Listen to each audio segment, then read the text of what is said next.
Hey there, John Hunter with REL here. So a question arises, and it's how is it that subwoofers can produce so much dimensionality and spaciousness, particularly in high quality 2-channel recordings? Isn't space sort of conveyed by the main speakers? Of course it is, in part.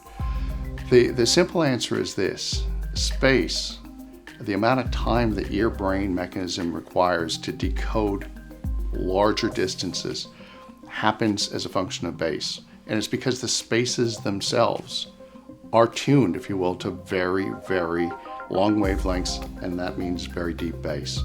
So if you get, for example, we were fortunate enough about 6 or 7 years ago to tour Notre Dame in Paris.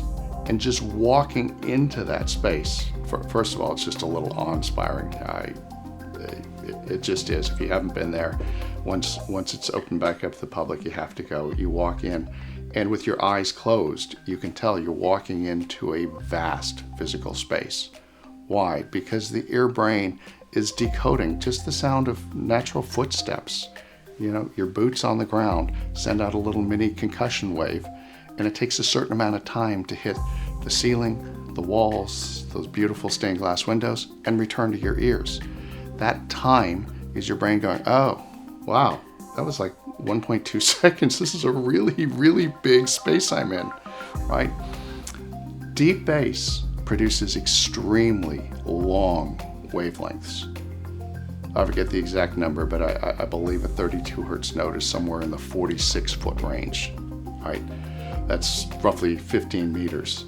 The amount of time it takes sound to travel 15 meters, 46 feet, and return back to your ears is measurable. It's decodable. Your brain can tell the difference between that and something that happened very quickly. There's another part of it, so I'm going to get REL specific here. The way that we connect seamlessly with the main speaker is unique. Not that other people aren't trying to do high level now, that we have all kinds of copycats trying to pile in, but the way that we do it is unique. And what it allows the ear to do and the brain to do is relax. When you get it right, and that requires crossing over significantly below the main speaker in order to have really a truly flat passover between main speaker and REL. When you do that right, and you have a subwoofer going down perhaps in the low 20s, or in case of some of our big ones, well below 20, it conveys a completely seamless, natural, three-dimensional stage. You're not aware of the location. So many theater-based subs, it's 2 speakers and a sub. There are 2 speakers doing their business, and occasionally there's a sound over there, and your ear go, oh, right, there's the sub. If you do it properly with a REL, it's impossible to decode the location of it. It just transforms your main speakers into truly full-range devices. And again, it's that full range, which we experience in everything we do naturally outside of listening to music on a recorded basis. When you hear it done properly and you actually are able to get very close to 20 hertz, all of a sudden space is what opens up. And it's not just space, because when you have that deep bass foundation underneath, you get complete restoration of all the harmonics all the way up. The next 9 octaves, you just get these beautiful, mathematically correct, because it's grounded.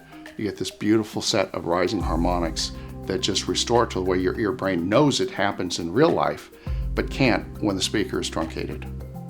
Great question, thank you.